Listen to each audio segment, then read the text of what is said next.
Hello, listeners, and welcome to the Downright Upright Show, the place to go to hear out loud and proud what Minnesotans are thinking. And I am your host, Philip Anthony.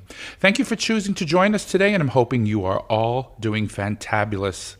On each podcast, I will first be introducing our guest, sharing a short bio of their lives and careers, asking them questions pertaining to their careers, and then ending with their personal opinions of the current events that influence all of our daily lives as Minnesotans and as Americans. And my special guest today is Senator Jim Carlson, the ranking minority member of the State Government Finance and Policy and Elections Committee, the State Transportation Finance and Policy Committee, and Civil Law and Data Practices Policy Committee. He has been the sponsor of many bills, and I couldn't possibly name them all today, but some of them include being an advocate for ranked choice voting, improving bus and mass transit, promoting ethics in government, prohibiting intimidation of election officials, prohibiting interference with the performance of a duty of election administration by an election official, appropriating money to the Secretary of State for certain activities related to election security, appropriating money for a monument to missing and murdered Indigenous women, and I could go on and on, and it is absolutely an honor to have the Senator today. Hello, Senator Carlson, and welcome to the Downright Upright Show today. Thank you so much, Phil. This is really an opportunity that of a lifetime here to get onto a podcast that comes from our own community. Isn't that great? Yeah. And I want to. This is full disclosure. I just want to let the listeners know before we get into this that I met the senator when I moved from New York. He had rung my doorbell when he was campaigning. I don't remember what year it was, and I'm going to guess the first time he ran, probably, right? And yeah, and I was fascinated by the fact that politicians actually ring bells in Minnesota, because in New York there's just so many people they couldn't possibly do this. So thank you for doing that, and you gave me the fire in the belly to become active in politics. So thank you. Well, that's great, Phil. You know, probably I need to always downplay the praise that people give me. It could be that I was in your neighborhood because behind your house lives the former governor, Tim Pawlenty. Yeah, you're right. And I door knocked his door. He was the governor. You're right. Okay, Senator, I stand corrected, but you did ring my bell, and that's the essential point I wanted to make. So thank you for doing that. Anyway, so first of all, I'd like the listeners to know a little bit about your beginnings. Were you born and raised in the Eagan, St. Paul area? Yep. Yeah, I was born in Bethesda Hospital in St. Paul, okay. as was my wife, as a matter of fact. Miss Gail, Yeah, and we lived on a farm on Pilot Knob Road, and it was a farm that was probably about 120 acres. My father had always had a job outside of the farm, but the whole family worked on the farm. And we were disciplined on the farm. When we did things wrong, then we had to go out and pick rocks. And so we were pick rocks. Pick rocks, yes. Okay. We grew a lot of rocks. They kept coming up. You grew them. And so okay. and I have three sisters, and so I usually get assigned with one sister to go out and pick rocks. And so we would bring these big rocks home and put them into a ditch. And now today people are paying for these rocks. So what we did was collect them, and now people are buying them to be able to build their walls around their houses. So it's kind of interesting to me to see how that's changed. Was it near the, there's still a farm there now, right, on Pilot Knob? No, or not. am I thinking Lexington?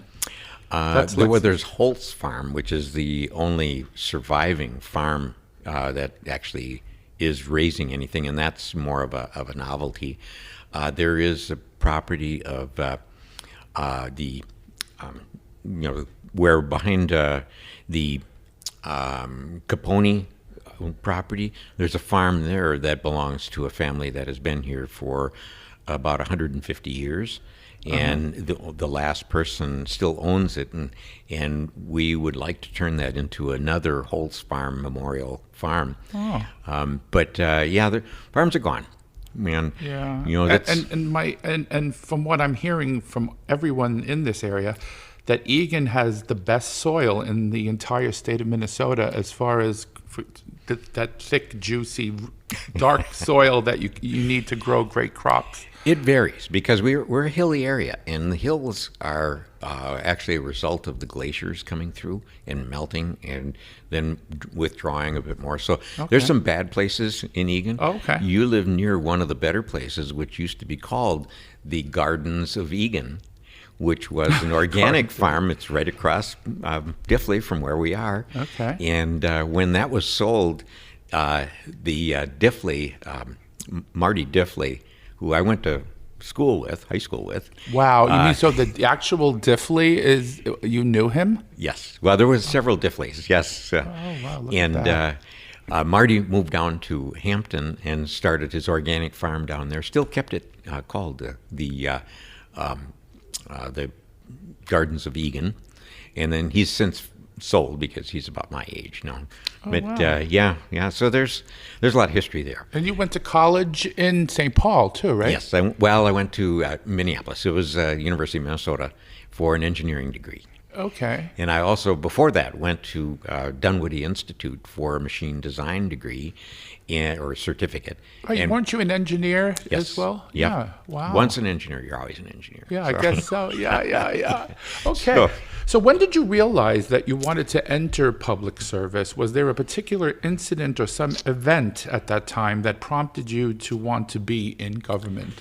In other words, what put the fire in the belly? I love to use that term, where you said, this is what I need to do. I can't say that there was anything that really caused it. It was a slow exposure. Right. When I was at 3M, I had a job where I traveled the world. I was, in Germany 14 times and Japan, I think 15 times, India, China. I spent a month in China. Mainly the job, and I had two jobs. The first one was procuring machines to make diskettes, if anyone knows what a diskette is. Yeah. And we put in machines to make diskettes in Weatherford, Oklahoma, Waupun in North Dakota, and a little bit in Germany, but that project was canceled. And then I changed divisions, and I was in occupational health and environmental safety, and we worked, and I was the Asia Pacific engineer for making that product, and also helped with making the machines to make that product. And yet today, there is a secret machine that 3M has. It's long gone as far as secrecy agreements, but it's running in the United Kingdom, and it makes respirators faster than anyone else in the world. Wow. And so it's and I can recognize those when I see someone wearing one, and I always ask them, "Oh, where did you get your respirator?" "Well, we got it from the employee store," or something like that. So it was a great career. Then we got a new CEO, and I had moved into another group called Acoustic Control Systems, and we were trying to build a market for some special acoustic products. And our CEO decided that he wanted to turn 3M into a pharmaceutical company. And so there wasn't much movement for people that had a mechanical engineering degree. Yeah. And they decided to cut out our entire group. And so everybody in our group lost their positions, had to try to find something else. So when that occurred, that's when the politics entered the I can't say scene? directly. I mean, it accelerated it, because when I traveled to foreign countries, I always made sure that I went to a school or something that was a point of education, because my wife is a teacher. Mm-hmm. And we were involved German teacher, yes. Yeah. And we were involved in, our kids were small, and we were involved in the group, the Minnesota Council for the Gifted and Talented. We were on the board of directors for that. Oh. So that's directly related to education. And it brought the importance of making sure that we educated people to their potential, because when I went to these other countries, some of them that were ahead of us, some of them that were behind us. It was very clear that we had to make sure our workforce was well educated, because otherwise we wouldn't be able to enjoy the work life that we have here in this country. Mm-hmm. And that's still a concern of mine. And we have equality that, I noticed in India, they don't have that kind of equality. They have caste systems. They have people that by their last name will never be able to rise up to run a company or get high levels of education. There are kids there that don't even ever enter a classroom. They have no idea of colors, what that globe is in the sky, all of that sort of thing, because they've never had any education.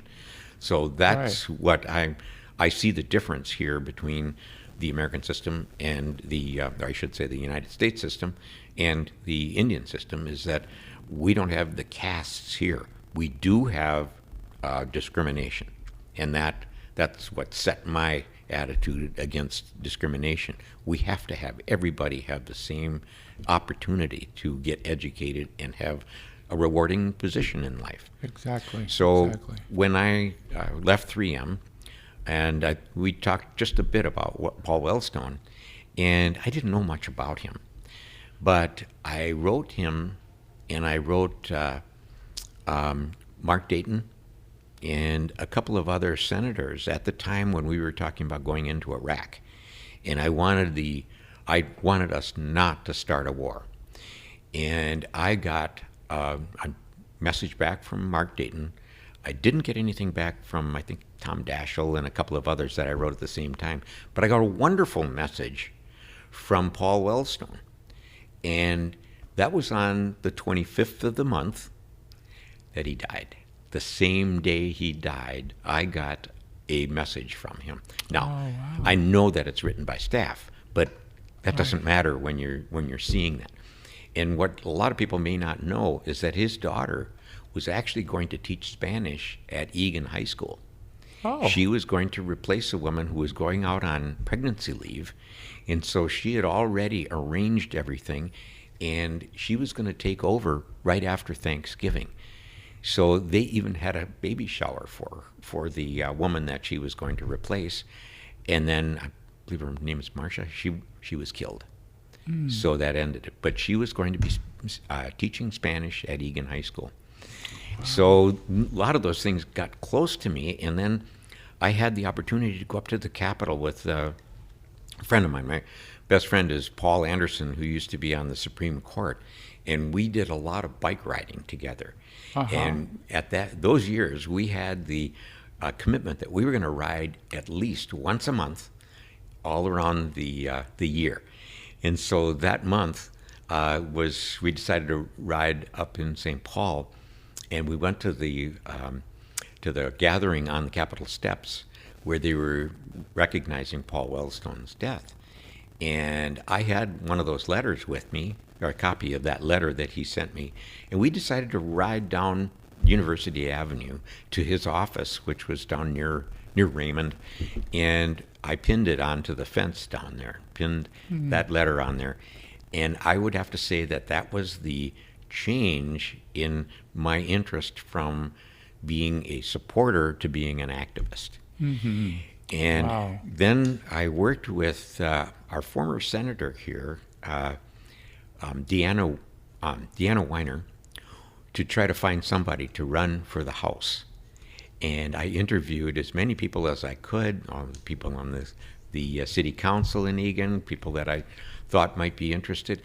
We couldn't find anybody who would take that chance. Mm-hmm. And Deanna and I sat in a coffee shop on Lone Oak Road, and I said, I just can't find anybody. And Deanna looked at me and she said, I want you to do it. And I said, no, I can't do it. No. So I left there with no hanging in the air yet. Yeah. And a friend of mine, and I was working on the issues of gun permits in Minnesota, trying to convince the Republicans that this is not a good idea. And in fact, I was even at that time a supporter of Tim Pawlenty. I mean, I still like him. But at that time, he was getting ready to either decide to sign that bill or not. And I thought, well, I'm going to try to affect him a little bit. And at the same time, I was looking at maybe seeing if I can run for the office that he had left 2 years earlier. So, and the representative here was Lynn Wardlow, and Lynn lived near me, and he actually lives yet on the farm that we had when I was a kid. So I knew him forever, and I met with him, and I told him that I think, Lynn, I'm going to run against you. And so I ran in 2004 for the House in this district for the seat that used to be Tim Palente's, and I lost, but it was very educational. And then I got a lot of votes, more than any Democrat had gotten in this district before. Okay. This is for the House. And so I was asked to run for the Senate. And I ran for the Senate in 2006, and I won. Yay! So, yeah. So that's job. That kind of launched me, and I was interested in mainly making sure that we fund our education system here. Yes. Now, we had a lot of good people in the Senate, and I was on the Education Committee at the time, and I stayed on there until the second year, and then I gave it up for some teachers that we had joining the Senate. Kevin Dahl, for instance, from Northfield. And then in 2010, I ran for re-election, and the winds were the other way, and I lost. I remember that year, yeah. Yeah. So, well, Democrats were... we lost the majority. Yeah, it was a really bad year for us. Bad year, yeah. Yeah. So then I decided, I'm kind of belligerent, so I decided to come back, and And that was in 14. Yeah, that was in 12. 12, I'm sorry, yeah. Yeah, because, the Senate terms go 4 years, then 2 years, so that it adds up to 10 years. Because that's right, yes. You have to do the redistricting, and you get a new district every 10 years.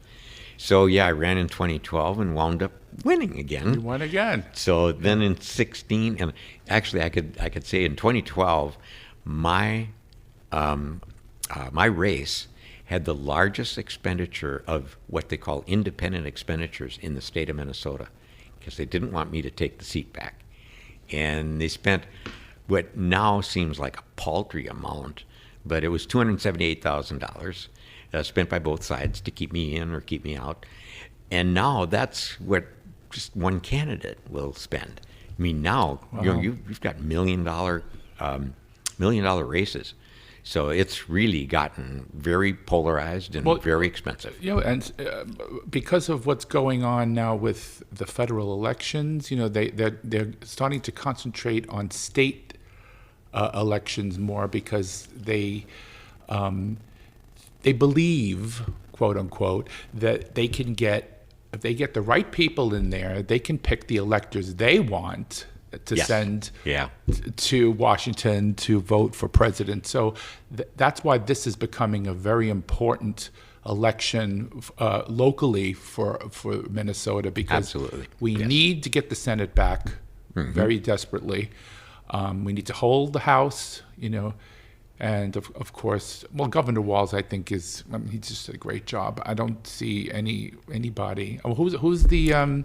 They haven't picked. Scott Jensen is. Oh, it is going to opponent. be Scott Jensen. Okay. There's a primary, I believe, with a couple of people, but Scott Jensen is way above everybody. Well, that's what I thought. Yeah, I knew there was a primary coming, and he's more or less going to win, right? Is that what you're hearing? I think so. Yes. Okay. You never say never. You never know. One of the things that candidates, it's beat into us, is never let down your guard. Never let down your guard. Yeah. And, Scott Jensen was a senator at one time, and I have personal experience with him. Mm-hmm. Maybe, let's say 10 things, and 9 of them weren't good. Yeah, So I tried to get him on a bill that I had. Some of my bills, I've been on the Transportation Committee since I came into the Senate. And so I had a lot of transportation bills and transportation safety bills. Mm-hmm. So, like, my very first bill that I got passed was one that allowed county attorneys to have a higher level of sentence for people who were distracted when driving, and it caused either a great bodily harm or death of a person. That originated from a young woman's death on Pilot Knob Road near Farmington, where she was out picking up trash on the side of the highway. A woman fell asleep and drove into her and killed her. Oh, wow. And the county attorney could only charge her with a misdemeanor. So we got it up. I had to work on it for a couple of years, but we got it up to a gross misdemeanor. Thank you. And the next one was, and meanwhile, I had worked on the handheld cell phone bill that would bar anybody from using a handheld cell phone. That went on for several years, but in the meantime, I also passed the child safety seat bill. There were several things that we needed to pass here to get federal funding for our transportation, and one of them was the .08 for alcohol.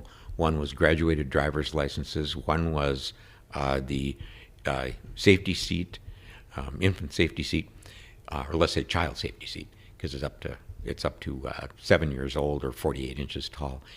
And let's see, the other one was what they call a primary seatbelt stop. Before that, you could not get stopped if an officer saw that you were not wearing your seatbelt. The federal government wanted to have all states pass where they call it a primary stop, where if an officer sees you not wearing your seatbelt, they can pull you over and tag you for it. Before that, you couldn't. And Minnesota was the last state to pass that because we were losing a lot of money each year because we hadn't passed it. So I got those, the child safety seat and the Cell phone. seatbelt. And then the cell phone, when that followed, that took 10 years to pass. I'm so happy because I get so frustrated when I'm driving and I see people with their head down to their phone and they're going 80 miles an hour on the highway. Don't you realize if somebody stops or slows down in front of you, you can kill somebody. I mean, it should be common sense. It should be a law, and and thank you for promoting that because safety is so important on the road. Yes. Because, as they do in the for the FAA, it's a very, very safe mode of transportation to be in an airplane because everything's so works like clockwork. No plane is going to divert from its flight path. Whereas a car, you can go over a divider, you could be drunk, you could not see the light and hit the person. And so there's so many opportunities for you to get in a fatal car crash, whereas in an airplane, it's not that simple. That's why we need to pass these laws to get people to wake up and smell the coffee and realize that you're driving a very large, dangerous vehicle that can kill people. Absolutely. And keep your eyes on the road. So thanks Absolutely. for that, Governor. Yeah. Senator, excuse me. I got you promoted already. Well, see, and that was one of the problems. When we lost the majority in 2016, I could not get it heard. Let me go back a little bit to what you were talking about with getting the majority and keeping the majority. The majority in both the House and Senate, when the majority is elected, they get the chance to put people into committees. And also, they appoint all of the chairs of the committees. Right. And the chairs of the committees can decide yes or no whether they'll hear a bill or not. And also, they decide how these committees are populated with their side. And in the Senate rules, it says that it should be approximately the same as the senators on the floor of the Senate. And at the time in 2016, we were in the minority by only one vote. But yet, the Republicans did what they call stacking the committees, putting half as many Democrats on the Judiciary Committee as they had Republicans. They would have every other committee stacked with probably 3 more Republicans than they did Democrats. And the reason for that is fairly practical for them. They wanted to be able to determine all bills, and also sometimes they just want to take off and they don't come to the committee. And and they're not missed. They don't have to worry about calling somebody up and bringing them down to a committee to get a vote. Wow. So that is what a lot of people don't understand is that when the majority happens, that means our bills will not be heard. And I did not have not one bill with my name on it as a chief author for 5 years. And I finally did get one because I got smart on it, and I had one of the Republicans in the Judiciary Committee be my co-sponsor. And this was for a new law that would be used when a child is tortured by their caregiver. This actually happened, and it happened in Hennepin County, and the woman, let's say the parents moved to Egan, and we got that passed. And Senator Limmer was my co-sponsor on it, and so rather than not see it heard, he helped me get it heard and helped us get it to the floor. That's the only bill with my name on it as a chief author in the last 6 years. That's astonishing. So, yeah. Wow. So, well, getting back to who you represent, this is important because I want our listeners to know, because right now, before this election, we were considered, you actually were the senator for District 51, it was called, right? Yep. Now it's called 52. Yes. Can you explain and tell the listeners what areas that is and why it changed, and is it for the better or not? Well, let's go back a little bit to how this all works. There are 67 senators. The state and the federal government does a census. They take the total number of individuals divided by 67. This is, citizens, visitors, everything that where you've been here and are considered a resident.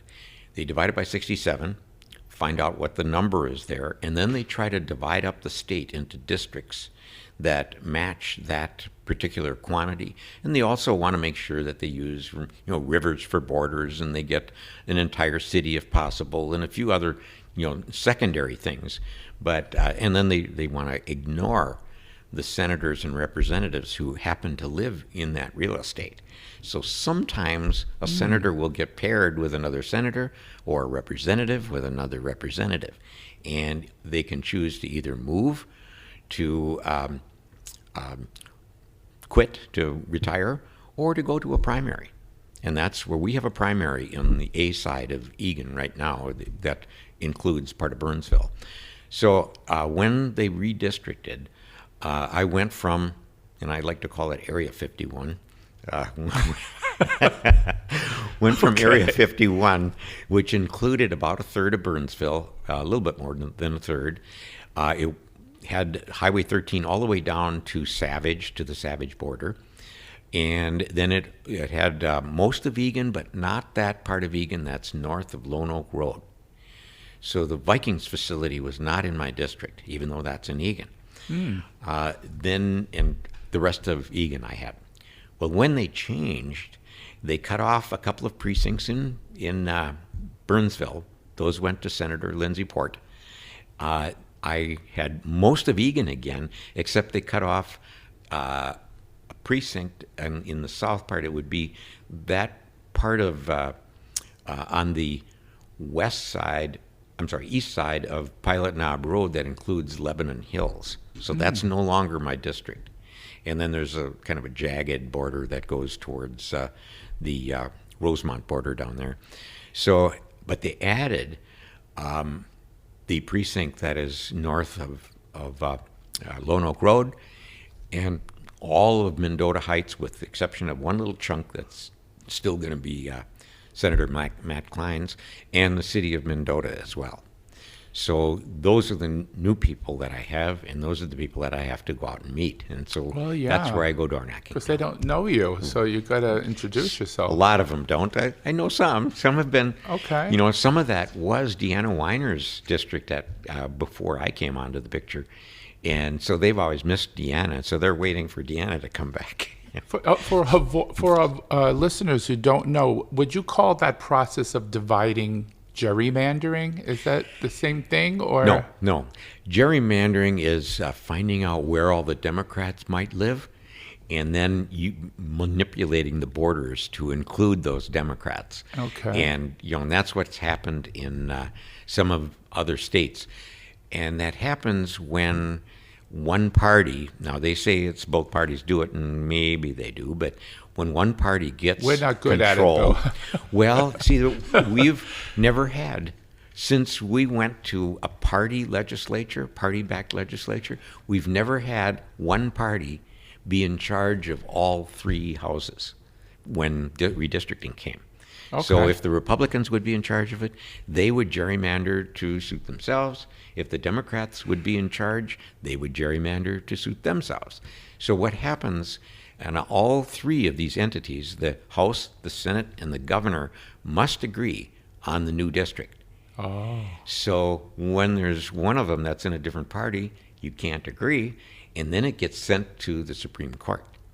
So it gets sent to the Supreme Court. They appoint judges to Right. do the redistricting. So that's what's happened in the last 40 years in Egan, is it's always been the courts.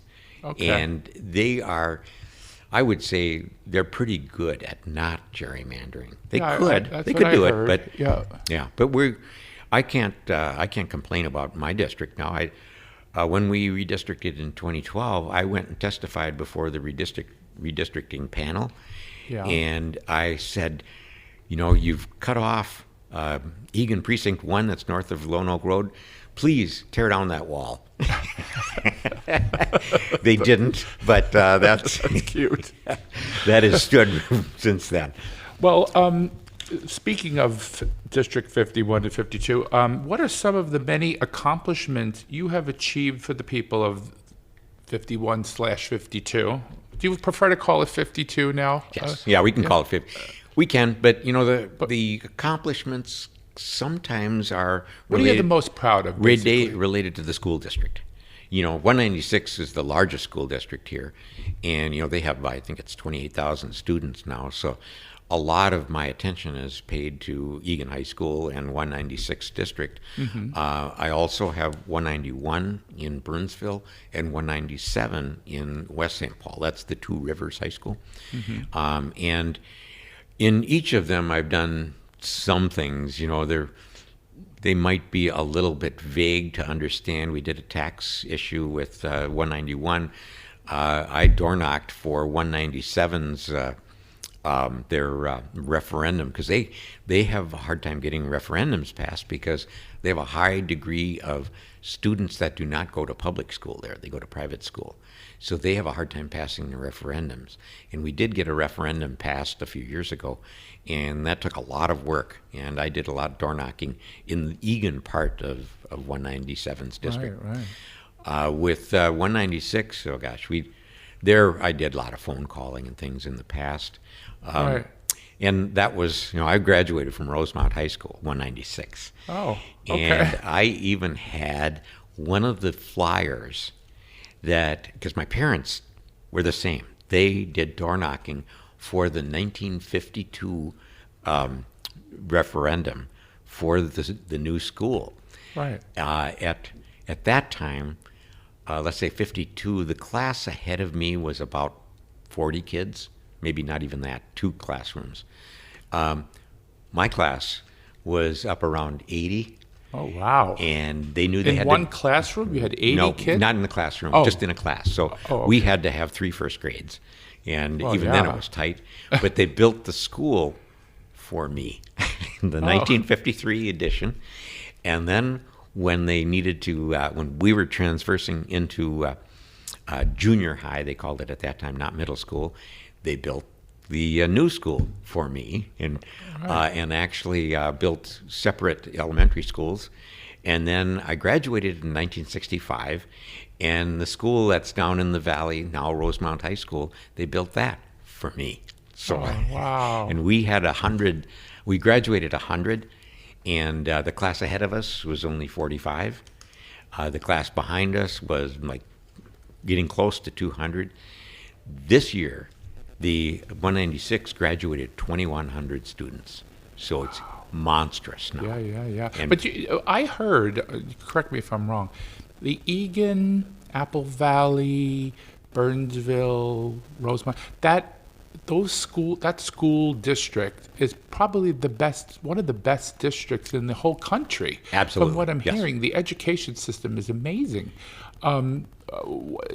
What do you attribute that to? Do you know, or is it financing? Is it The quality of the teachers they have? What would you say? All of those. I think we've been fortunate to have some very good superintendents, and their leadership is what encourages helps. Yeah, the both the teachers and the students. We've had good relationships with the teachers. I don't remember there ever being a strike.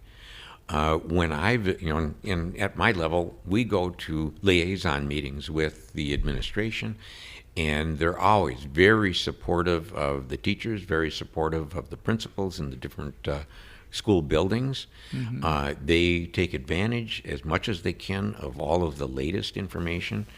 I know several of the principals personally. We have one school here that's called Glacier Hills, that's near the Westcott Library, and they were having trouble with a lot of movement in that school building. And I don't want to go into a lot of the depth of a what they call an impaired school, but they turned that into a magnet school. And today they are turning away students by the dozens because the parents want to have their kids go to Glacier Hills. It's that good. Yeah. And that maybe if you ask me what I thought, I would think it's the dedication of the teachers. Some teachers put their students before themselves. I mean, a lot of them, you hear they're not being funded properly, and they're going out and buying their own supplies and staying late with the kids when they don't have to, and doing things to help the kids. And that to me is what I remember teachers were like, back in the day. I'm an old fart, so I remember I had teachers that would just, loved us and did whatever they could to make us learn. It is definitely that. I think dedication is very, very much a part of the equation. So I'm going to move to a different subject, from education to something else. So a majority of Minnesotans want marijuana to be legal. That's a fact. We know that, right? And remember that the vote went 33 to 31, and the Republicans refused to even debate the issue. Remember that was the vote by two votes. How frustrating is it? This is a question that I was dying to ask you before. How frustrating is it for you to know that a majority of the people in this state want cannabis to be legal, but the Republicans continuously continue to block it? How does that make you feel as trying to represent your constituents and you can't deliver for them? Yes, it is. Frustration is the exact word for it. Because what I do know is there are a lot of Republicans that would vote for it if they didn't turn it into a wedge issue. Yes. It's in a lot of things, it's not the issue. It's the value of the wedge that can be created out of it.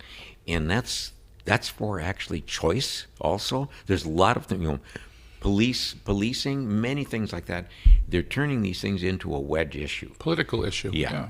And so we have so many of those now that are just stalled in the frankly in the Minnesota Senate. And this particular one, now I do have to correct a little bit.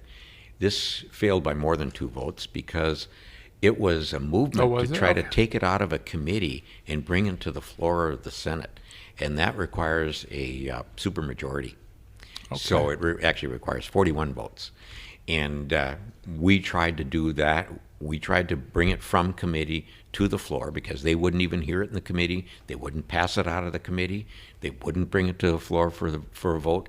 And so we did one of these Hail Marys at the end of the session by move it from the committee to the floor of the Senate so that we could take a vote on it.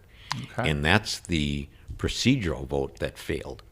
And we did that with a couple of other things too, because we wanted to get them on record as to whether they really want to take a vote on these things or not. And they didn't. It was purely partisan voting. But this is the thing for me. Republicans always talk about personal freedom, don't they? They always talk, the freedom, I have freedom to do this and freedom to do that, freedom to do this. And when you look at them, they're literally taking the freedoms away from people. I mean, look, I'm not here to promote marijuana. Trust me. I think anything in moderation is fine. I'm not promoting drug abuse or anything like that. But what I'm trying to say here is people do responsibly smoke marijuana. There are people that do responsibly smoke it, and then you would never know they smoked it. They're very responsible. There are drinkers who responsibly drink. They go out to a bar. They know when to stop. They know what their limit is. That's freedom. How did prohibition work out back in the day? It didn't. I mean, people were going in these speakeasies and drinking, anyway, and the same thing with abortion. If you want to say you don't like abortion, that's fine. Don't have an abortion. Now, by taking the right away from women that may need it for whatever reason, and it's none of my business, okay, you could be actually hurting that woman. Yes. In many ways, mentally, physically, myriad of ways. What do you feel about the party of freedom? They're supposed to be the party of freedom. What are they doing? Making a wedge issue out of it. I know. When we talk about marijuana, we have races in Minnesota where the Republicans have funded a spoiler that will take some of the pro-marijuana votes away from the Democrat. Yeah, I see that. There's two marijuana parties, right? Yeah, there's two marijuana. Well, you have to get 5% of the vote in a statewide race, and then you now be classified as a major party. So yes, two parties have gotten 5%, and so they're now classified as a major party, and so they get to be on the ballot easily without having this great number of signatures and things like that.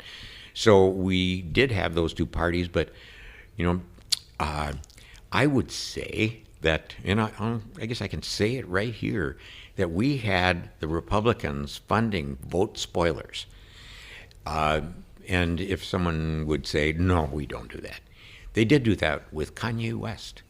They funded him so that Biden wouldn't get all of the African American votes.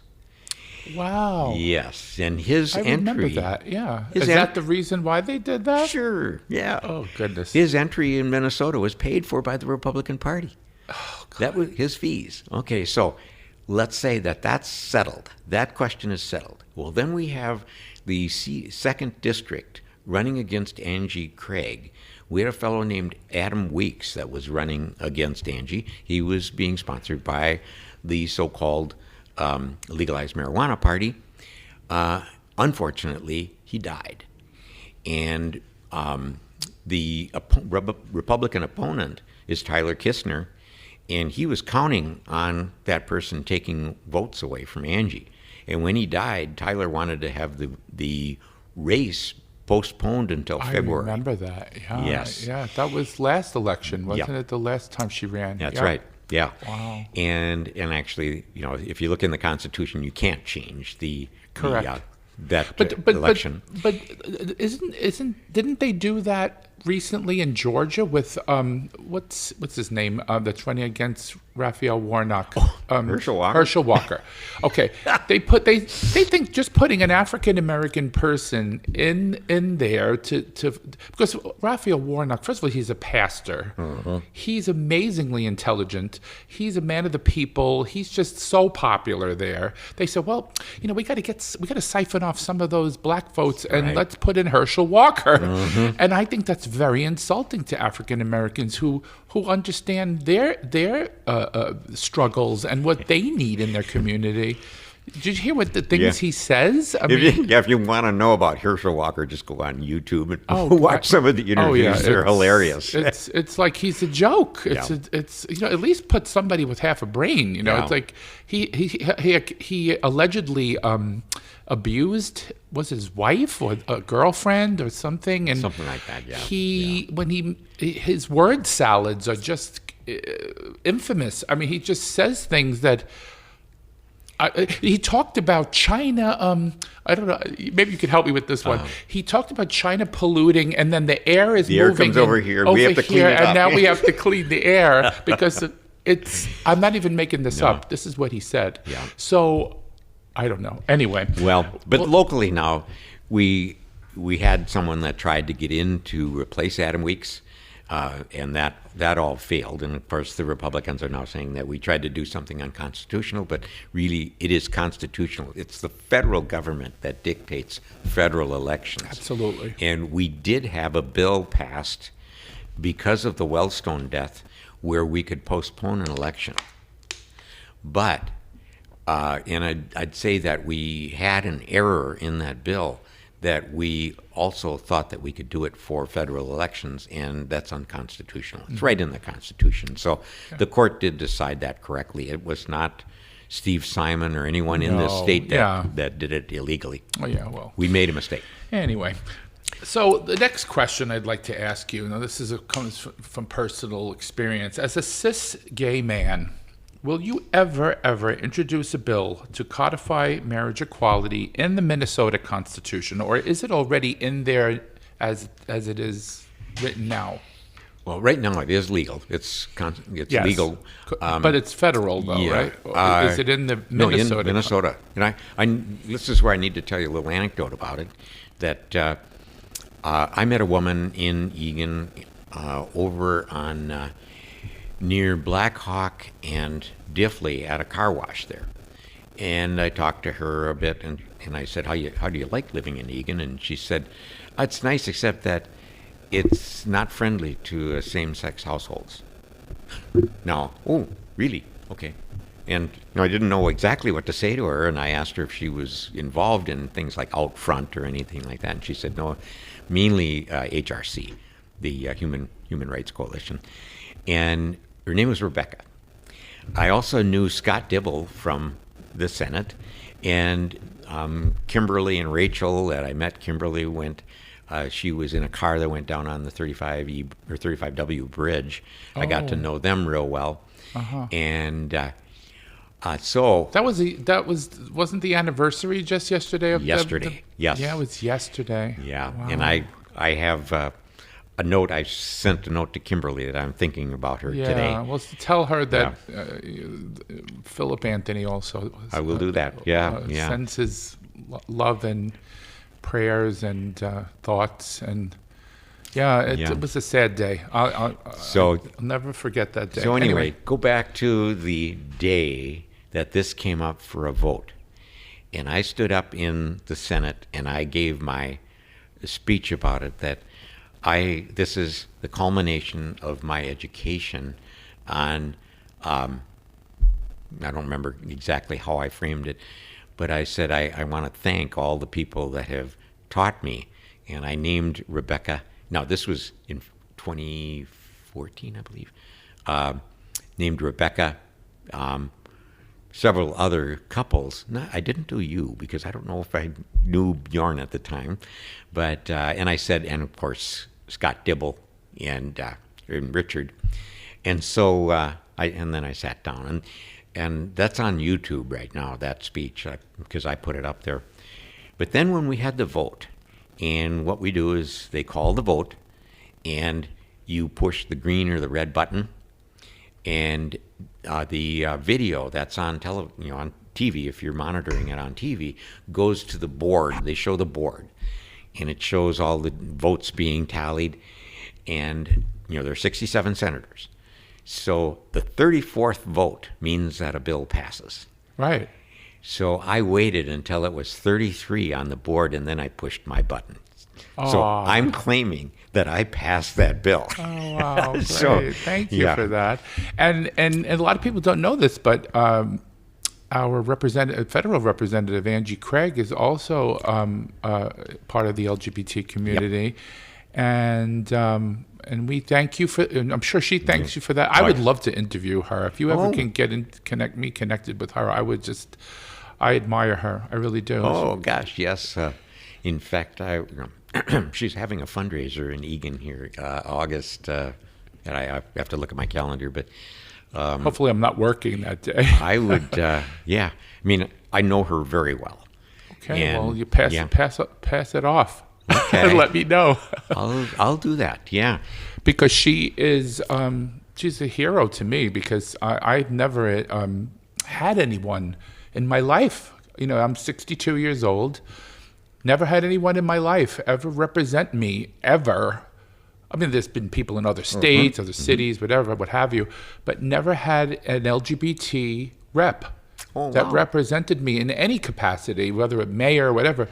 And I just, when she won, it was a very momentous, visibility is so important though, Senator, it's such a, people don't understand, when Ketanji Brown Jackson became a justice of the Supreme Court, little African-American girls are now looking up and saying, I can be a Supreme Court justice one day. And I can, I can see little gay kids, saying, wow, maybe someday I could be a member of the House of Representatives, and those are things that people don't get. They don't understand. Visibility is so important. Yes, yeah, absolutely. Well, now I don't remember if you know Steve and Jim from over on Thomas Lake Road, but they were a couple of friends that I developed as well, and they got me involved in the in Alt Front, and then also in the organization, and the name is escaping me, for high school students, where the parents gather to support high school students. Is it PFLAG? PFLAG, that's it. Yeah. Okay. Yeah. So I went to several of their meetings and was involved in that. Right. But I didn't know this, that you pushed the button to be the vote. I did. Oh my God, I feel very emotional right now. I didn't know that. You never told me that. That's amazing. One thing, thank you for that. We get to know things. The longer we've been in legislature, we get to know things that are important. Right. And I thought that was important for me because it is in the Minnesota Senate video archives, and it will be forever. So you can look it up. I can look it up. I believe you. I But, absolutely believe you. And visibility is such an important thing. And ever since I've known you, I look at you as a humanitarian. I do. I think you, unfortunately, the rest of the country doesn't have an opportunity to know you like I do, and know the kind of person you are, and how you just, you want to give everyone an equal playing field, give everybody an opportunity in this country. Well, in this district, because you represent this district. And on behalf of those people that don't have a voice, I just want to thank you and on their behalf, because it's a great opportunity. I want to share that praise with my wife. My wife is the one that led me to being more fair with people, teaching. Her exposure to teaching kids has made a tremendous effect on me. So I'm, okay. I wasn't always this nice. Yes, you were. It's funny. I just came. I don't know if you know that, but a couple of months ago, I came from Scandinavia. I was in Sweden and Norway because my husband's family lives there, and to the T, every person was like, "What's in the drinking water in your country? Yes. Why are they? What does it matter what color somebody is, or what sexual orientation, or what religion? Why is that an issue?" And it was hilarious because I'm looking around, and there's pride flags all over. People didn't. Oh, really? People don't look at the flag as a negative thing. They kind of say, "Hey, that's a representation of a group of Norwegians or a group of Swedes. I'm proud of them. They're part of my country." And it's not that way in America, is it? Yeah. It's not. It's getting more and more. Now, I don't know if you remember when I ran for re-election in 2012, and we had the Fun Fest parade. This is the 4th of July parade. Okay. I had a trans woman, carrying the P flag, the multicolored flag, in my parade. Nice. And I, of course, my sisters, and I said, I wonder how many negatives we're going to get from that. We got 2. That's it. Two negative emails from it. Otherwise, Isn't that great? Not a big deal. Well, that's why I love living here in this Twin Cities, because there's not very much hatred against the LGBT community. I mean, I'm sure there is, but of course there's going to be. Yeah. But it's more. What's the word? Internal, I guess. Yeah. It's not overt. It's not. You don't see like swastikas painted on gay people's houses, things like that. But at the same time, I always felt welcome living here. Everybody knows about us in this neighborhood pretty much. Yeah, I wouldn't want to get into the negatives of it, but there are some pockets of negativism. Yeah, there'll always be, but they're very far outnumbered by the good people, and that's what matters to me. I like to look at the glass half full. You know what I'm saying, and say, well, this is my neighborhood. I'm proud of them. They're wonderful people, and instead of saying, oh, that Joe Blow down the block. Well, you know what an engineer would say to that comment? Glass half full or half empty? Wrong size glass. Yeah. Anyway, so we're going to move to a part of the show I like to call the shift. Okay. Okay, Senator? And it's where I shift the questioning away from your job as state senator and into your opinion of current events. Now, since you are the first politician I've ever had on the show, this transition will be shifting questions away from concentrating only on Minnesota state politics and onto federal politics. Okay, so let's move on to something that you don't have control of and just cite your opinions. We'll try to go through them as quickly as we can here. Okay. There's a couple here. So as an American, now you're going to be answering as an American and not as Senator Carlson. As an American, what was your feeling about the insurrection on our Capitol on January 6, 2021, and what needs to be done to prevent this from ever happening again? What is your opinion about the work that the January 6th Commission is doing? Start with the end, because the January 6th Commission is doing wonderful work. Oh, yeah. And I'm hoping that, now it has been all recorded, and so as people start to realize maybe that they've made some mistakes in assumptions, that they can go back and re-listen to it, re-experience it. And on January 6th, and I think I told you that my best friend is Paul Anderson, former Justice on the Supreme Court. I called him that day, and I said, am I right that we almost lost our country today? And he said, absolutely. He said, much more is going to come out. And now we realize that it was all planned. It was planned ahead of time. It wasn't any kind of off-the-cuff reaction. Senator Carlson, let me I have to say this. I remember when Donald Trump ran for president the first time, and there was a large field of Republicans running against him. And I think you remember this too. Oh, yes. When Senator Cruz beat him in Iowa, what did he say? Do you remember? About Cruz or about the election? About the election. He lost. Oh, yeah. The only reason he ever loses anything is because it was rigged. Thank you. Yeah. Now, doesn't this ring a bell, guys, out there in TV land and in radio land and in podcast land? This man cannot lose. That's right. He is a baby. That when you don't get your rattle, you cry. He always he even said before the election, the second time against Biden, that if I don't win, this is a quote, I think. I think I'm quoting him verbatim. Oh, yeah. Yep. If I don't win, it was rigged. Yes. Yeah. He planted those seeds real early. Oh, yeah. And, this was not, it was not, people always argue whether he's smart or stupid. And I've always said that he's smart. He's smarter than he appears. He tries to act dumb sometimes. Yeah. But he sounds dumb, but he isn't dumb. And one of the things that, if you do remember, that Marla Maples was his middle wife, and she said that he used to keep a copy of Mein Kampf on his nightstand, and he would read that.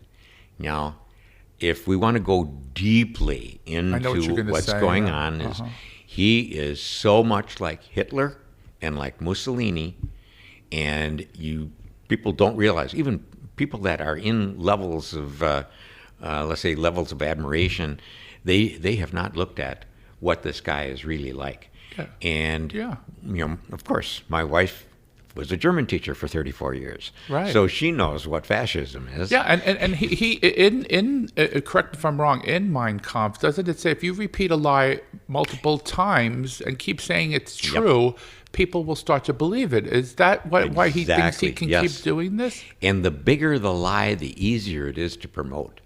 That's another Oh, one yeah? that's in there. Okay, I didn't hear And that, but I heard now, repeating the lie. a good thing for your listeners to get a little bit of background on is to go to TPT. That's the Channel 2, and Public television. look for Rick Steves, Ricksteeves.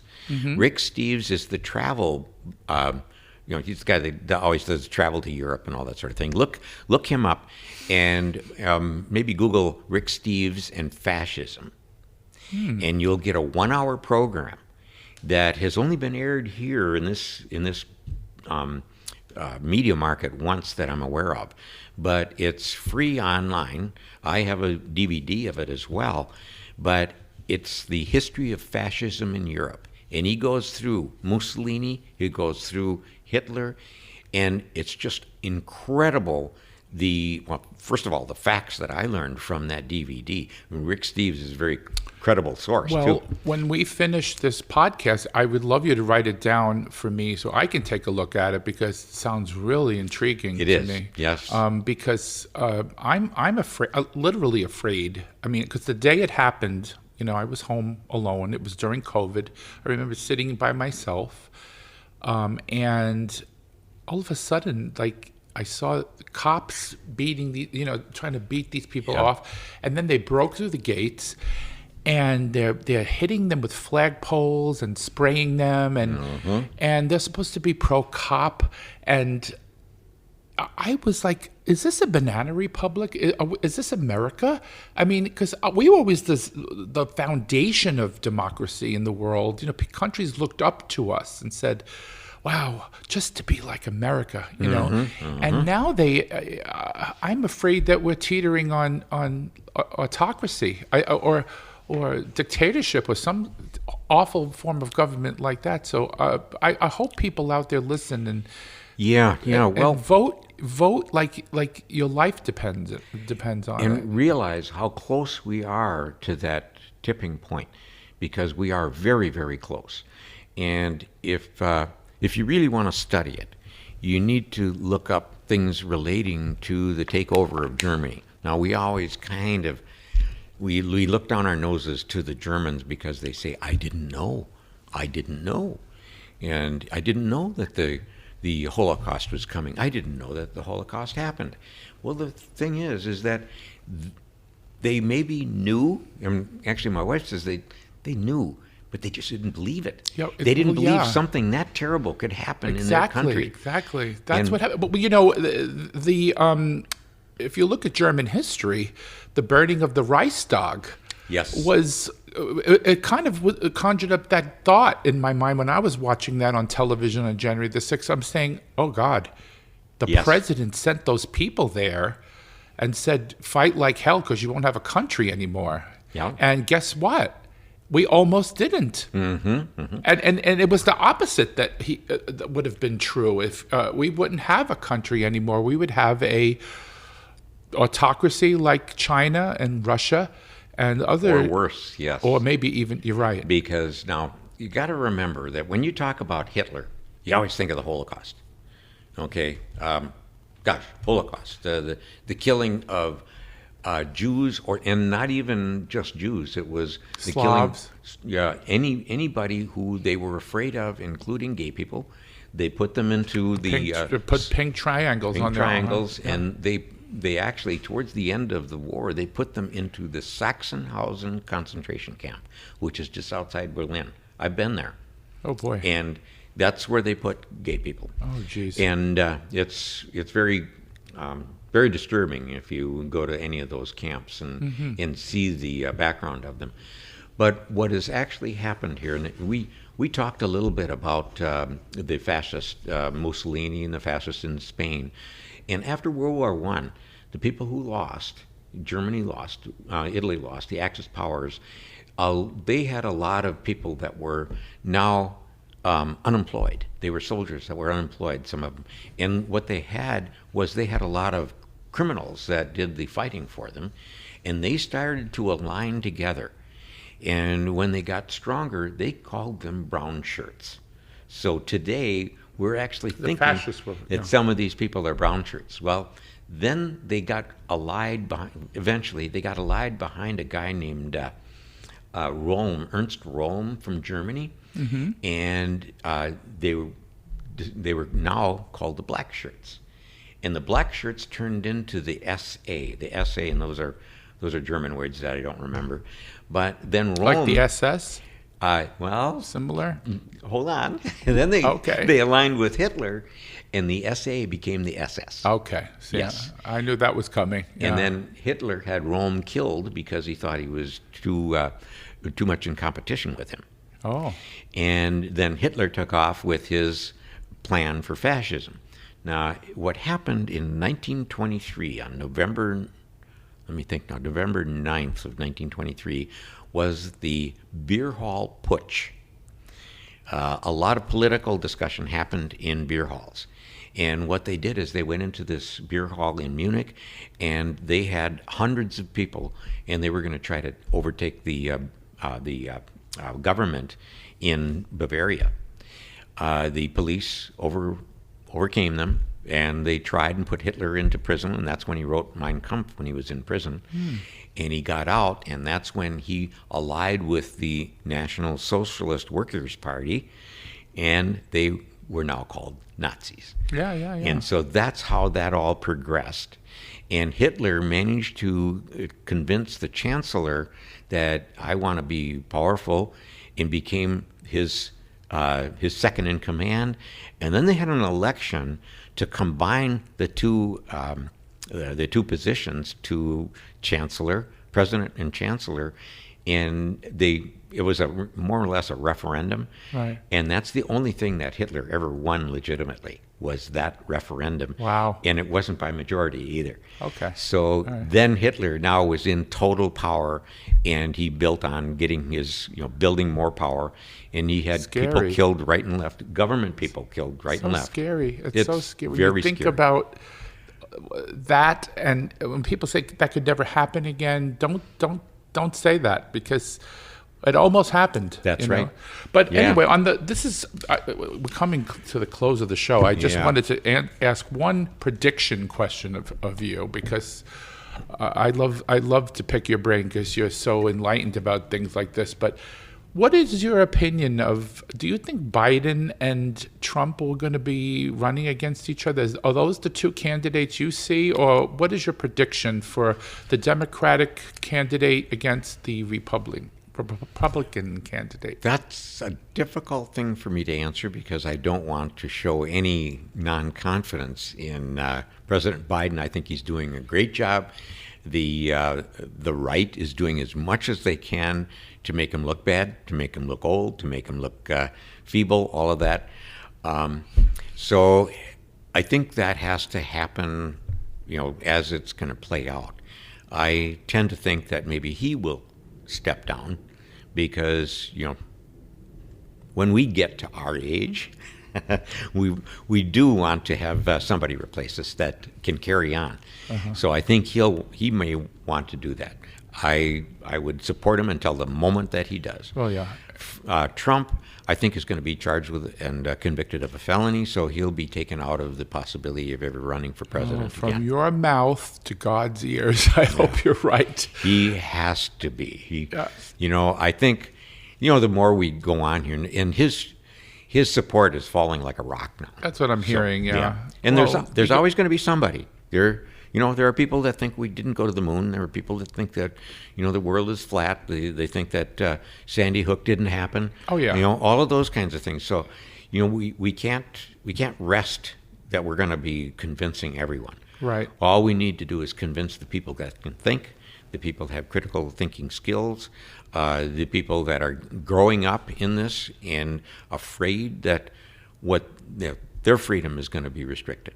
And that's where we have to say freedom is most important.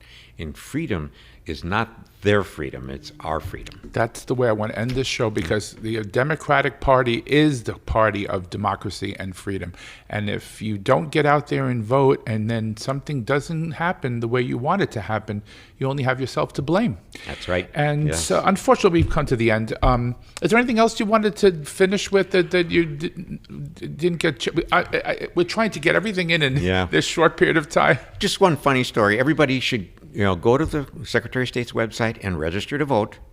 And then if you haven't decided on who you're going to vote, pull up their websites, pull up their histories, pull up everything you can about those candidates. Good and that advice. means for me, that means for my opponent, that means for Governor Walz and, former Senator Scott Jensen, all of that. Pull up the information.